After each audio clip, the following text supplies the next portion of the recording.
Assalamualaikum warahmatullahi wabarakatuh. Selamat pagi anak-anakku semua. Kita berjumpa kembali dalam pelajaran ekstra batik. Dan pada pertemuan ketiga, kita masih mengacu kepada pelajaran tatap muka kedua, yaitu menggambar binatang dengan motif batik. Kemarin Bapak telah melihat karya-karya anak-anak yang telah dikirimkan kepada Bapak, dan gambar dari anak-anak cukup baik. Dan saya harapkan yang lainnya juga mengumpulkan tugas yang kedua. Dan Bapak tunggu hasil karya anak-anak yang belum mengumpulkan tugas yang kedua.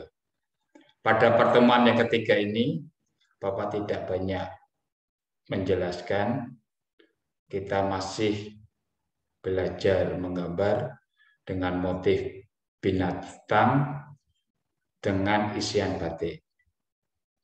Pada tatap muka yang ketiga ini, Bapak mengambil binatang yaitu kupu-kupu, dan akan Bapak jelaskan sedikit mengenai motif batik yang kemarin Bapak jelaskan pada anak-anak. Pada isian batik kemarin telah Bapak berikan contoh, yaitu bahasanya di dalam membatik ada isian-isian yang harus anak kenal. Satu yaitu cecep, kemudian kedua KB, yang ketiga ukel. Ini kita baru belajar untuk isiannya. Bapak kenalkan jumlahnya 3, dan saya harapkan dengan isian 3 ini anak-anak bisa belajar dan bisa menerapkan dalam proses menggambar batik dengan isian yang telah Bapak jelaskan. Untuk isian ini memang sangat kita perlukan untuk dapat diterapkan di dalam kita membuat motif batik, baik ukel, cecep maupun ketok bumbung. Untuk menggambar kupu-kupu, langsung saja Bapak jelaskan cara menggambar kupu-kupu. Langkah pertama yaitu kita buat lingkaran kecil, kira-kira bisa anak-anak buat tidak terlalu besar dan tidak terlalu kecil. Setelah kita membuat lingkaran sebagai langkah pertama, kemudian kita lanjutkan langkah kedua, yaitu membuat lingkaran yang agak besar dari lingkaran yang pertama. Anak-anak bisa melihat untuk bentuk lingkaran yang pertama dan kedua. Setelah itu kita melangkah ketiga, yaitu membuat perut seperti ini gambarannya, ya. Jadi gambaran yang ketiga yaitu perutnya bisa anak-anak lihat. Kemudian langkah yang keempat yaitu kita membuat sayap yang di atas, gambarnya seperti itu.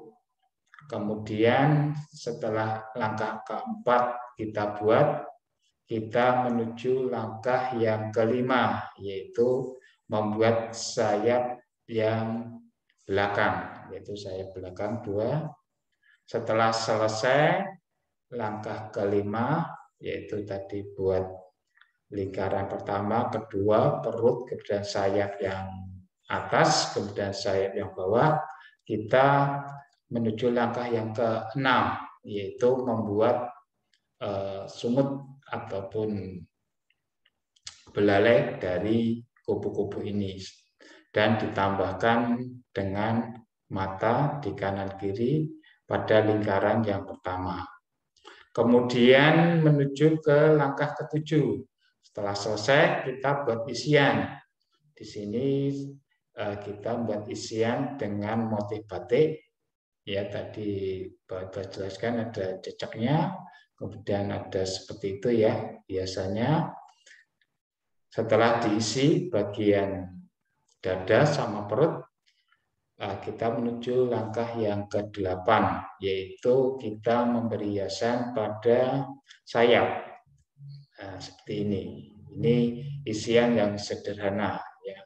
Jadi isian-isian yang sederhana di dalam batik, anak-anak bisa terapkan dan bisa melihat untuk gambar kupu-kupu.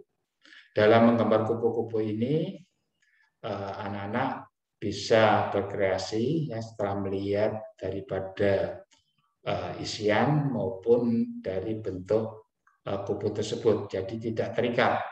Jadi di dalam kita menggambar batik itu ada istilah distilir. Jadi kita menggambar tidak seperti secara realis, namun asal orang itu bisa melihat bahasanya kita menggambar kupu dan orang yang melihat itu tetap melihat gambar kupu, maka itu bisa dikatakan gambaran tersebut masih bisa diterima dari orang yang melihat karya kita. Jadi dalam menggambar kupu ini, di dalam membatik ada istilah distilir, yaitu dikubah ya, jadi tidak seperti kita mau realis, namun kita tidak meninggalkan pedoman atau pakem, yaitu ada sayapnya, ada dadanya, ada kepalanya, ada perutnya.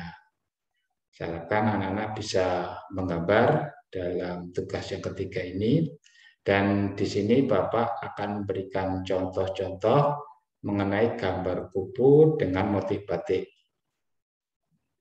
Nah, ini ada beberapa contoh ya. Jadi contoh yang sederhana, anak-anak bisa melihat dari contoh-contoh ini dan kemudian bisa memberikan ekspresi anak-anak dan juga imajinasi anak-anak di dalam menggambar. Ini ada lagi contoh-contoh gambar kupu-kupu ya, dengan motif yang sederhana. Saya harapkan anak-anak bisa mempraktekkan di dalam menggambar tugas yang ketiga. Ini juga contoh ya, ini isian sederhana. Ya.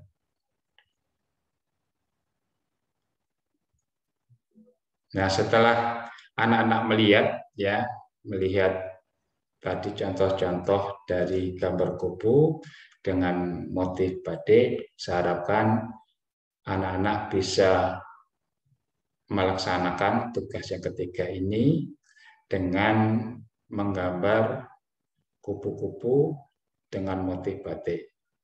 Mungkin itu aja yang Bapak berikan pada pertemuan ketiga ini, yaitu anak-anak bisa menggambar kupu dengan motif batik.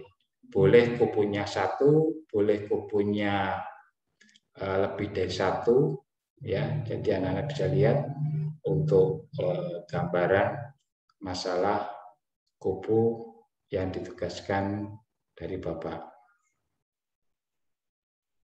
Pada tugas yang ketiga ini ya, ini Bapak kasih tugas yaitu menggambar kupu-kupu dengan isian batik bebas ya, seperti kemarin Bapak belum menentukan untuk motifnya. Jadi anak-anak bisa berkreasi dengan motif kupu-kupu dan dengan isian juga bebas. Kemudian kedua yaitu boleh mencontoh gambar yang Bapak sudah jelaskan pada saat sebelumnya.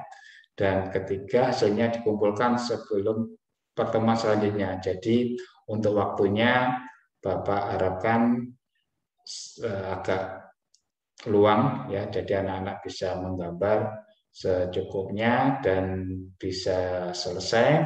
Dan saya harapkan anak-anak tidak usah tergesa-gesa. Bapak harapkan sebelum pertemuan berikutnya karya dari anak-anak bisa dikumpulkan, sehingga Bapak ingin mengetahui sampai di mana anak-anak dalam proses mengerjakan tugas yang ketiga ini. Dan yang terakhir, yang keempat, hasil dikumpulkan melalui WA Group tidak jabri. Mungkin itu aja ya pertemuan pada ekstra badik yang ketiga ini. Dan saya harapkan anak-anak bisa menggambar dengan baik dan bisa mengerjakan dengan sebaik-baiknya.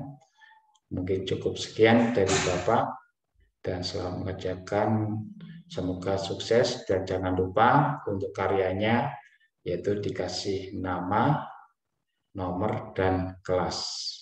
Mungkin itu aja yang bisa Pak jelaskan pada kesempatan pagi hari ini, dan nanti bisa langsung menggambar dan bisa dipraktekkan, yaitu baik di kertas maupun di AVS, dan nanti tetap ditebalkan dengan spidol ya. Dan nanti Bapak akan lihat hasil daripada karya anak-anak pada tugas yang ketiga ini.